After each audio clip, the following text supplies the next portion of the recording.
The Gateway brings you the day's news each weekday from around the St. Louis region and the state capitals in Jefferson City. Our schools are accredited. We don't need this bill. And Springfield. How many more years must pass before lawmakers see time is of the essence? I'm Abby Larico. Join me each weekday for The Gateway on the STLPR app or wherever you get podcasts. From St. Louis Public Radio, this is Politically Speaking. A vaccine mandate for businesses with 100 or more employees issued by President Joe Biden earlier in September has already produced a hearing by Missouri lawmakers, with some wondering what actions the state could even take to combat the order. Democratic State Representative Ian Mackey of St. Louis County is a member of the House Judiciary Committee and was a part of the first hearing about the federal mandate, and himself welcomes the decision from Biden. He joins us on the latest episode of Politically Speaking and talks about the mandate, the upcoming redistricting efforts, and the state's decision to remove an LGBTQ exhibit from the Missouri Capitol. Let's hit the music. This is the Politically Speaking podcast, the definitive show about Missouri politics. We have to talk about things that matter to people. I've tried to bring that same aggressive iconoclast style with me to the United States Senate. I think my district is a model for the state. We put Missourians first. You just kind of have to find the common ground with people. I believe that this district deserves someone who represents their values. After I came back to St. Louis, I started thinking that I could have a bigger role on the change that I wanted to make.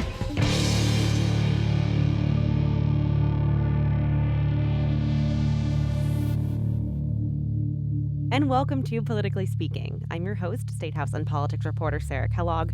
Joining me is my co-host, St. Louis Public Radio's political correspondent, Jason Rosenbaum.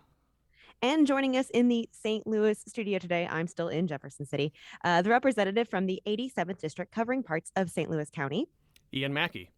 And Representative Mackey, can you kind of explain your district in your terms? Sure. So my district extends from the city-county line to Warson Road and from the Delmar Loop to Highway 40. That's kind of the essential barriers of my district. Clayton right in the middle, and then portions of U-City, Ladue, Brentwood, and Richmond Heights surrounding that. It's very possible, depending on what those wacky appellate judges decide, you may be my state representative next year. Now, that needs to be brought to the redistricting debate. That is going to be my angle. That's my take. We went through this on the last time he was on the show. Representative Mackey's district is literally across the street from mine, and I'm in Joe Dahl's district. But we'll talk about redistricting a little bit later in the show. Well, so thank you so much for agreeing to chat with us today. And kind of let's get into the questions. And Jason, I think you're going to start us off. Yeah, I was actually covering from afar a committee hearing of the Judiciary Committee that you were a part of around vaccine mandates. It was basically a way for a bunch of business groups to talk about how they did not like President Joe Biden's plan to either have employees of a certain company size vaccinated or tested. What was generally your reaction to what you saw as a member of that committee? You know, generally speaking, this is something we see a lot in Jefferson City, right? We see industry through paid lobbyists come to the Capitol and testify to explain to us the degree to which they see government interfering in their business, government making their lives difficult. How can government make business run more smoothly?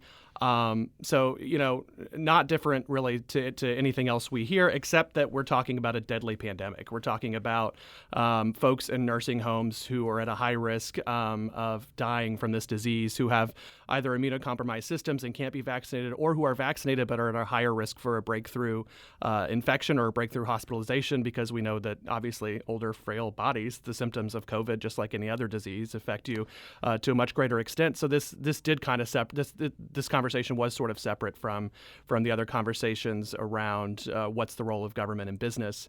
And we heard from lobbyists from assisted living and the nursing home industries who are tasked with staffing nursing homes with individuals, many of whom don't want to be vaccinated. And in fact, here is a clip from Nikki Strong, who represents the nursing home industry, right, basically. When the testing mandate came down, we started losing employees. We started losing employees very quickly. They went to other industries, whether it was other healthcare industries that weren't mandated by CMS to test, and there were many other healthcare industries that weren't mandated to test. that they could go to. They went to other industries outside of the healthcare industry that weren't mandating testing. So that was kind of the first hit that we had with COVID, in addition to burnout. You know, the entire healthcare industry right now, the healthcare system is burned out. We've been fighting this virus for 18 months. So listening to the representatives from not only the nursing home industry, but others, they're getting the sense that this Biden plan is going to have a really negative impact on their ability to staff these facilities. And they can't just raise rates because a lot of them are dependent on things like Medicaid and Medicare to function. So what was kind of your reaction when you heard this? And is there anything like the legislature can do to prevent this from occurring? Sure. You know, there's two things that come immediately to mind. One is who is Nikki and folks in her position, who are the paid lobbyists representing in this debate? They are representing their employees, and they're representing the industry that profits from nursing homes and from assisted living facilities. Who is representing the 89-year-old COVID victim in one of her nursing homes? Nobody other than an elected official like myself. It is my job to ask the questions about, I think I asked Ms. Strong if she had mentioned polling her staff members, and, only 30% of them or so supported a testing or vaccine requirement. And I asked her if she had asked her residents the same question, because I would suspect, and I assume Nikki agrees, that her residents, the folks that they're tasked with taking care of, absolutely want the folks who are working in their space to be vaccinated or to be regularly tested or to taking every precaution possible to prevent the spread of COVID. And so it's important that somebody in my position as an elected official represent those folks who otherwise don't have a voice in the Capitol. And when it comes to what the government can do and the government's role, like you said, they rely on Medicaid. So what can the government do? They can provide more funding for Medicaid. We can provide more funding for sick old individuals, for the elderly who are at risk of dying, who need help. We can provide more money that would protect their health, and then also make it easier for folks like Ms. Strong to run her business. Do you think that the Biden plan is going to increase momentum to get rid of what I call private sector mandates? So these are companies that decide on their own to mandate the vaccine without government coercion. I think that was, I suspect that was the administration's approach from the beginning. We did see, airline companies, some other large major corporations taking that step. And I think, the Biden administration gave that time, was hoping that more would jump on. But as we see from the testimony in Jefferson City, the folks we need vaccinated the most, Missouri, I think, has the least amount or close to the least amount of nursing home employees who have been vaccinated. That we need them vaccinated way before we need you sitting in this studio recording a podcast vaccinated, right? So if NPR wants to say, hey, if you're going to work for NPR, get vaccinated, okay, great. We actually can't do that. You want to know why? Because we're University of Missouri system employees, and University of Missouri system explicitly banned vaccine mandates. That's right. And which is why we need the Biden plan, which is why we need, and the plan, which, by the way, polls well ahead of any other Biden proposals in swing states. We've seen poll after Fox News, national poll, 56% nationally in a Fox News poll say they support this Biden plan, because it's not a vaccine mandate. It's a workplace requirement. Just like any other workplace safety protocols that are in effect. None of us want asbestos in our walls. We all want a safe workplace. Part of having a safe workplace is working with folks who can be vaccinated and should be vaccinated from a deadly pandemic. It's that simple. So the matter of vaccine mandates has, for better or worse, become politicized. What are your thoughts on that? What are possible consequences of that? Well, the whole pandemic's been politicized, right? I mean, vaccines are politicized because the masks were politicized, because social distancing was politicized. And this is a line of debate that I got into with Representative Nick Schroer in the committee hearing. He's running for the state Senate. He was, gung-ho and ready to just tell us all of his thoughts on how awful Joe Biden was and how political the entire pandemic was, and how in favor he was of personal responsibility, to Jason's previous question about, private industry and private businesses taking this on themselves. mandates. My questions to Nick were very simple, and the chair of the committee thought they were a personal attack. I don't think it's a personal attack whatsoever to ask somebody whose argument is personal responsibility what they've personally done to end the pandemic. I think that is a pretty fair question, and Nick couldn't offer anything, and I don't think he's alone. I think there are folks who are so entrenched and so tribal with their political thinking, certainly not every Republican, certainly not every Republican voter, but a handful of elected officials, Nick included, who are so entrenched in the tribal thinking of partisan politics that they are unwilling to they push back against a government mandate, but are also unwilling to personally get the vaccine, personally wear a mask, personally socially distance, or do anything that will stop the spread of this pandemic. Well, the reality is that one of the reasons why this committee hearing was happening is there's been a loud demand from a lot of Republicans to hold a special session for Missouri to do something as a way to combat the Biden plan. This is actually a clip from one of your colleagues who's not on the Judiciary Committee, but was calling for a special session, State Representative Tony Lavasco of St. Charles County. They always make things worse. I think the history has shown, whether it be the war on drugs or the war on terror or any other things that we've combated in the last 30 years, anytime you got the heavy hand of government involved, the outcome is not better. I'll just throw this out there. Of all the material I've read about the vaccine, I believe that it's safe. I believe that it's effective, and I think that everybody should get it. But not everybody shares that perspective, and I could definitely understand holdouts when they see the Biden plan. They're going to be even more intransigent because they're being told basically by the government to get the shot, as opposed to if their employer was doing it on their own, they wouldn't have that same dynamic. So what do you make of Representative Lavasco's point that this should be something that private businesses should be able to do on their own, but government shouldn't be coercing private businesses into demanding vaccine or testing? Well, Tony's just wrong about the facts. I mean, his analogies to the war on drugs or the war on terror are not the appropriate analogies. The appropriate analogy is what the government did to combat polio, what the government did to combat smallpox, what the government did to combat other pandemics. What did they do? They required vaccines. If your kids go to a public school, what do they have to have? They have to have vaccines. Why? Because the government mandates those vaccines.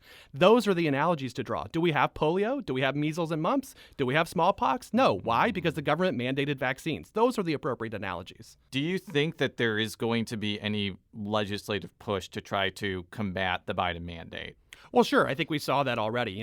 That's why we had these hearings. And the Budget Committee, they had a very similar hearing to us in Judiciary the day before. Certainly, I think we'll see proposals come January. I think the governor's been very clear we're not having another special session. If he's not going to call one for redistricting, I don't think he's going to call one for this. Sure. I think any chance that the Republican supermajority in Jefferson City gets to take pot shots at Joe Biden, of course they're going to take them. I think that probably goes without saying.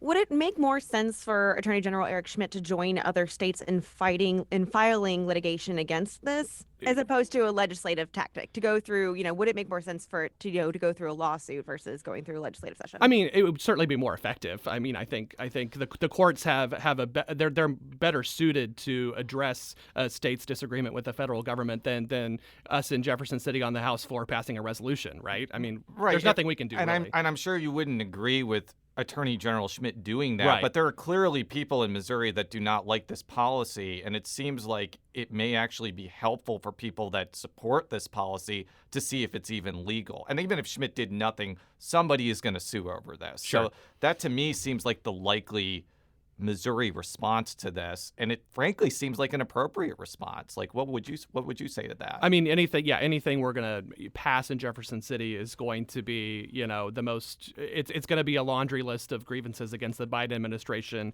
in the form of a resolution. Essentially a middle finger to D.C. That's all. That's all we can. That's about the only power we have. Our laws that we pass, if they're in conflict with federal laws, are not at the end of the day going to carry any water. So we're going to change topics and transition now to the topic of redistricting, which, we've already talked about a lot, Jason, but we have a couple questions for you. So what are your expectations for congressional redistricting when lawmakers return to session in 2022?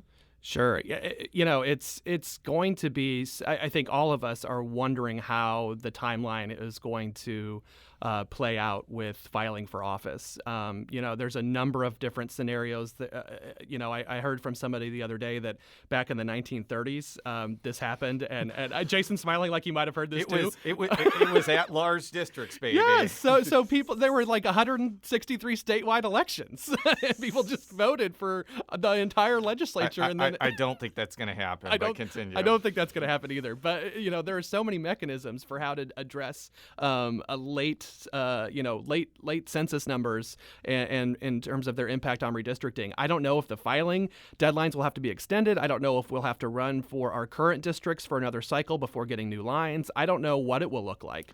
Yet it's up in the air at this point. So let's stay on congressional. Sure. There was a thought that there was going to be a special session because it would provide Republicans with the maximum leverage to get what they wanted, because Democrats or Republicans that wanted to change the map wouldn't have other things that they could try and torpedo as a way to get their way.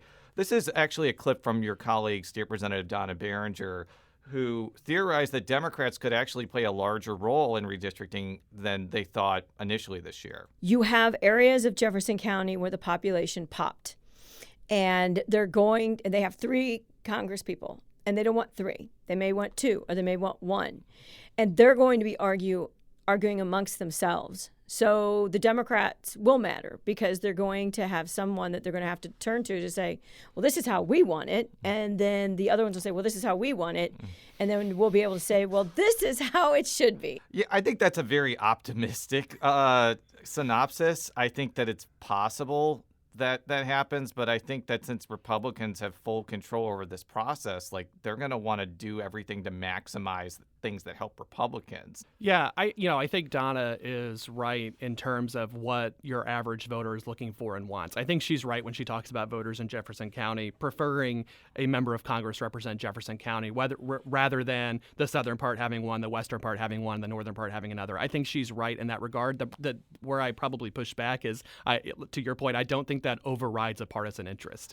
I think folks want a representative that's ideologically aligned to what they want represented in D.C., and if that means they've got to have a different representative than their person across the street, for example, then I think they're willing to go down that road. Now, before we go to break, we have not talked a lot about state legislative redistricting on the show because lawmakers have no direct control over it. Right. It's either going to be commissions or, in my opinion, I think it's going to be the appellate judges that draw. Because I'm watching the House and Senate commissions.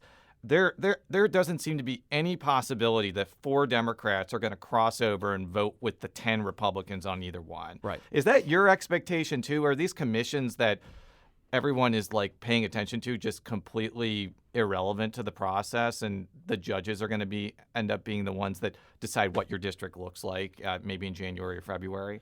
Yeah, I don't know. I don't want to call their work irrelevant, because I don't know to what extent appellate judges will rely on the work that they produce to draw the lines. I think that's each judge probably takes that differently. I have no idea what it's like to be, I've heard Catherine Hanaway describe it. I know some folks know what it's like, but I have no idea what it's like to be, in a judge's chambers or conference room when they're drawing these districts. It's just something I've never involved myself in. I don't think they like it very much. And I don't think they bring cameras. I don't think they explain their methodology for the most part. Well, we need to take a quick break, but we will be right back. If you have a smart speaker, you have access to the entire world of NPR and St. Louis Public Radio. All the latest news and all the captivating stories. Activate our voices with yours by telling your smart speaker to play St. Louis Public Radio. And we're back on Politically Speaking and with our conversation with Representative Ian Mackey. And thanks again for joining us today. So, we kind of want to transition to the topic of the LGBTQ exhibit that was removed from the Missouri State Capitol. What is your reaction to the Kansas City exhibit being moved out of the Capitol? So many reactions, Sarah. It's just astounding that 4 days was as long as that exhibit could stay in the Capitol. It was up for 4 days before it was removed. Trying to figure out why it was removed, is still an open question, is still something folks are working on. The argument from the governor's office that there's allegedly this board of statewide office holders that decides what goes in the Capitol at certain times is just a completely bogus argument. And I think folks have learned that. I also think, though, that argument speaks to the embarrassment that he feels and that some other Republicans feel in 2021, that they cannot get a handle on the fringe elements of their party that in 2021 are so steeped in fear of others that they can't walk by an exhibit celebrating LGBT history without being triggered. And, I had conversations with some members who were a part of calling for that to be taken down. I've gotten half-truths, I've gotten lies, I've gotten tears, I've gotten all sorts of responses to that. And it's a blessing that we get to have the conversation, because I think, Jason, a lot of folks ask me all the time how, what's changed in the Capitol in the last 20 years in terms of how folks who are LGBT, such as myself, are treated. And not dissimilar, I guess, to conversations on race. So much of it becomes subversive. So much of it becomes hidden and pushed down, but it's still there. And so this exposed it. This brought it to light. There are folks I pass every day and work with every day that I don't think for a second I'm interacting with somebody who is a homophobe or a transphobe or doesn't want me in the Capitol. And then I see that same person. I find out later, that same person drafted an email saying this exhibit should never be in the state capitol because how dare kids be exposed to gay people. And so, part of me is glad it came to light. Part of me is glad we can have this conversation. But obviously, part of me is extremely disappointed that we have to in 2021. Yeah, and several of your colleagues wrote to DNR officials, and they said the exhibit was, quote, inappropriate for school children. I'm sure I imagine you have a reaction to that. Right. I mean, it's so 2000 and late. I mean, it is so, it's unfathomable, really, that we still can't get over this hurdle.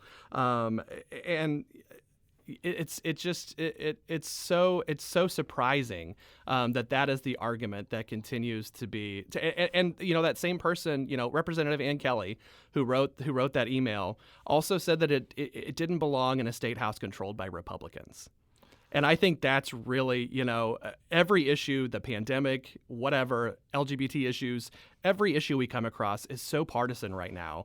And, I had conversations with Republican colleagues and friends who support me 1,000% and support LGBT constitutional rights, who push back on that and say not all Republicans. And, it's not just, it is a partisan issue. If you support LGBT equality, you damn well better be voting for a Democrat. Well, that was going to be my next question, because there are 3 openly gay Republicans in the Missouri House.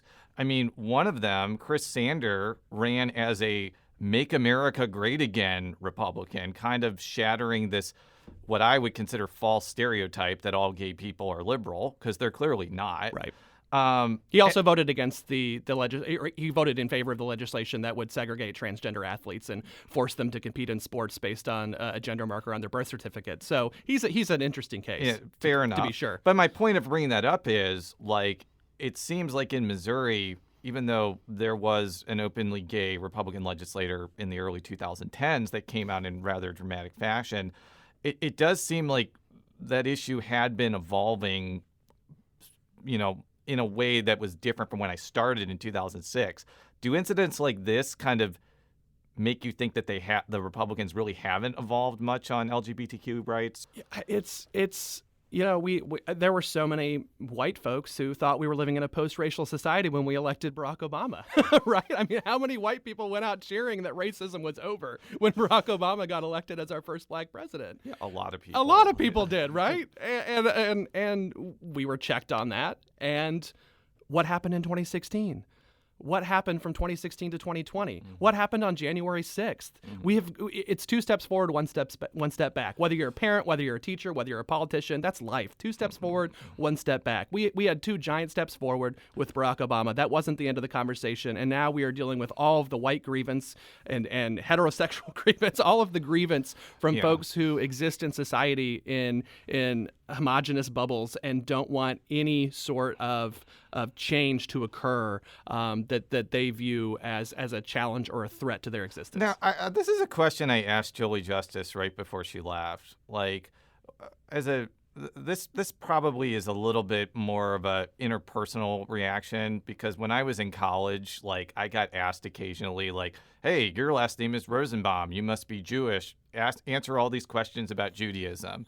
And I took that as kind of a lesson, like, well, if somebody is a legislator who's black or gay or Jewish, like, you shouldn't just ask them questions about LGBTQ issues, for example. Like, does this get kind of exhausting for you that you and Senator Razor always have to, like, stand up and be the spokespeople about this? Would you rather have people that are straight speak out against this and say that this is wrong? I know Senator Lincoln Huff, for example, did that. Like, I'm trying to get at is, like, shouldn't there be other people taking responsibility for speaking out against this than just you or Senator Razor, basically? Sure. It's complicated. You know, I'll only speak for myself. Yeah. I don't want to speak generally, you know, because everybody's experience and background is so different and identities are so different.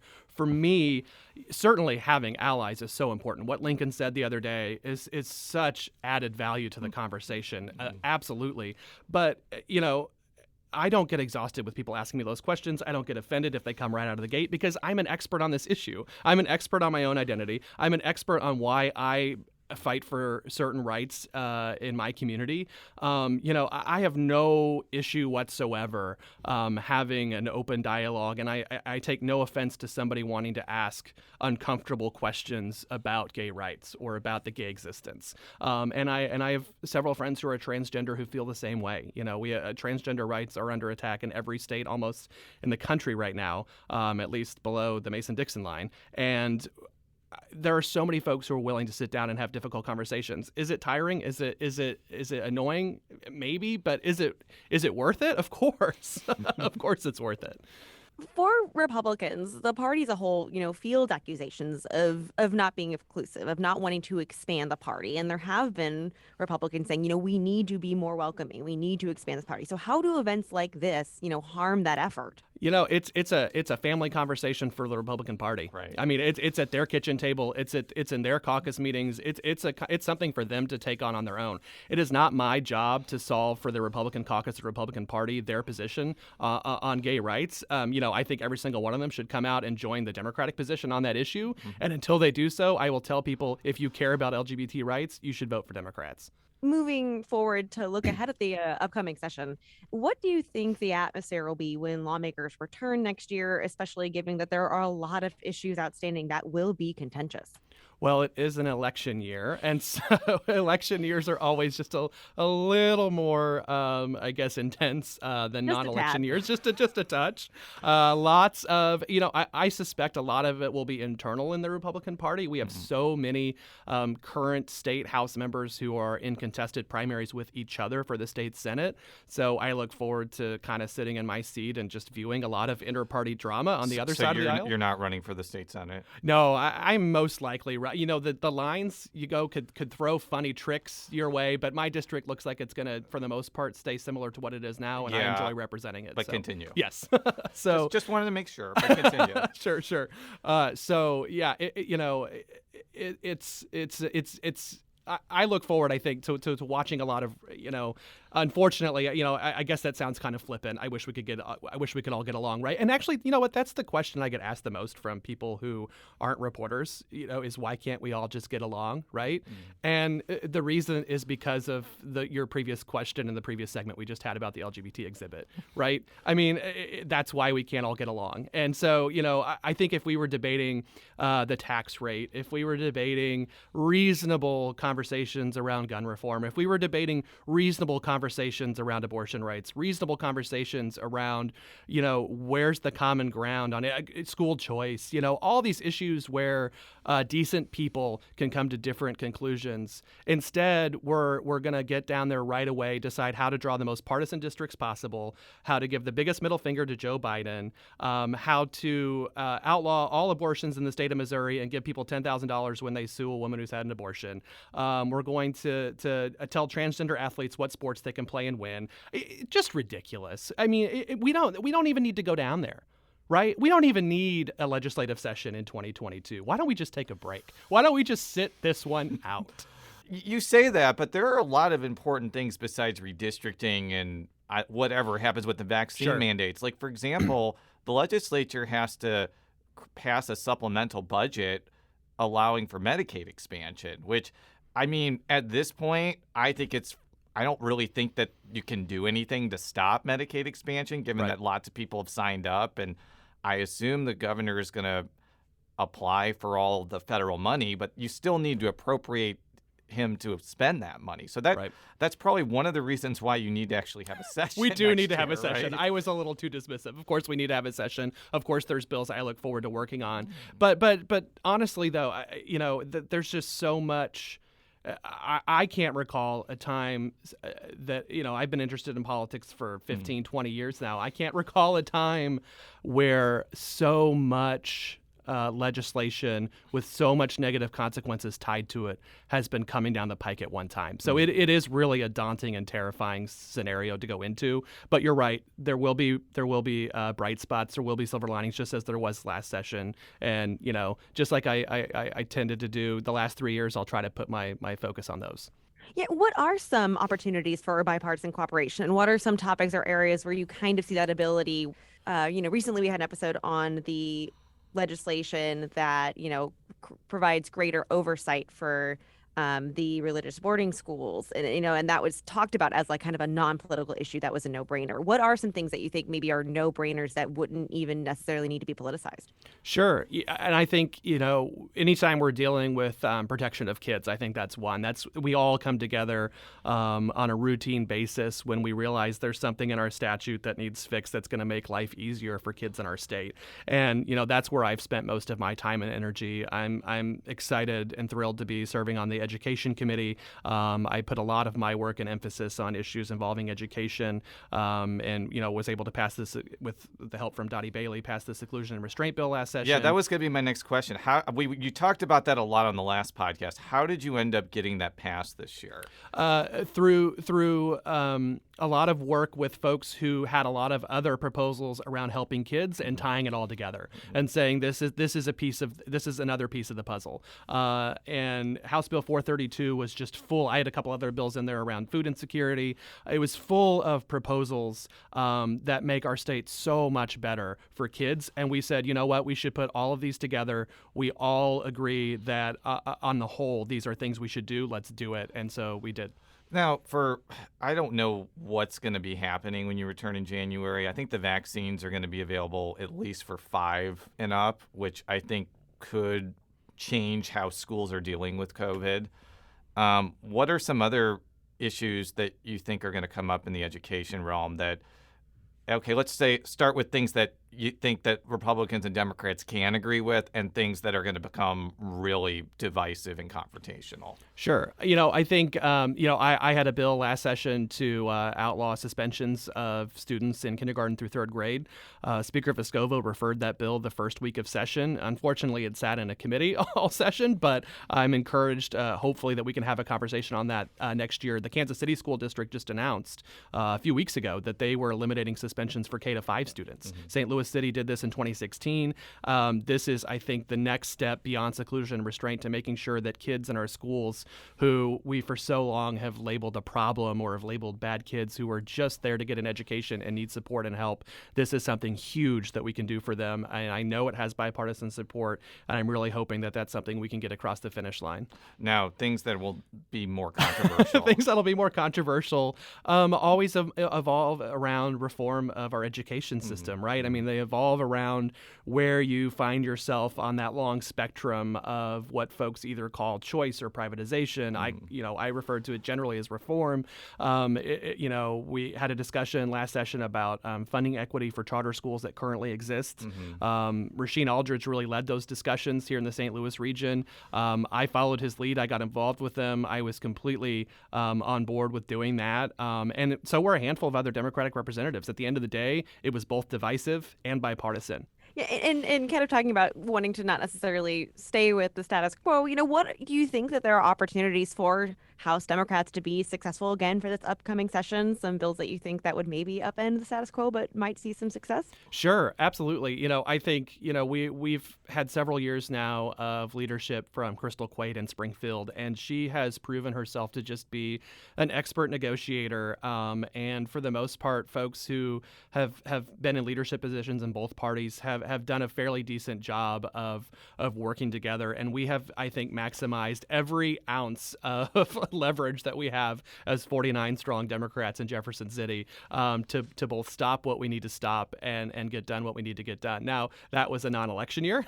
and we're going into 2022, so it gets even more difficult next session. But certainly there are opportunities for Democratic successes, and I hope that, honestly, I would sacrifice every single idea and proposal of my own just to stop, like I said earlier, some of the stuff that's coming down. It is just the number of conversations I have with people telling me that they're moving, that they've got to get out, and not in a funny way. I mean, I chuckle at it at first, but not in a funny way, because they're scared for their kid, because their kid is transgender, because they're terrified, because their daughter's 16 years old and might get raped. They can't live here. We have more. There are only 3 other states who have more college graduates flee than Missouri. Washington University is in my district. We draw folks from all over the country who come here for a world-class education. And they look at what we do in Jefferson City and they say, I can't do this. It is not safe. And there's 49 of us down in Jefferson City trying to change that, and we'll do our best next session. Well, thank you again, Representative Mackey, for joining us today. Politically Speaking is a product of St. Louis Public Radio, which is part of the University of Missouri-St. Louis. You can follow me on Twitter at Sarah K. Kellogg. You can follow Jason on Twitter at J. Rosenbaum. And Representative Mackey, where can people find you on social media if they want to know what's going on in your life? Well, I know Twitter is where most people go, but I think I have a profile picture of George Washington. I don't know what my handle is. I know. Oh, you have it, Jason? Ian Mack 03007724. Sounds right. Were those just random? That's what Twitter gave me, and I said, okay, fine, I'll take it. I really encourage folks to send me an email.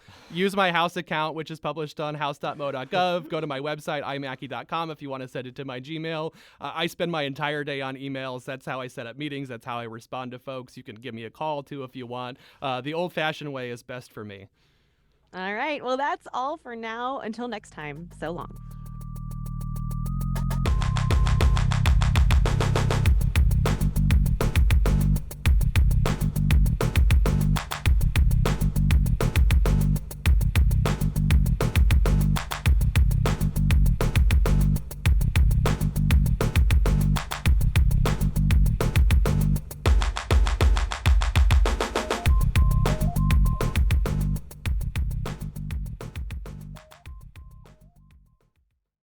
From St. Louis Public Radio, this is Politically Speaking.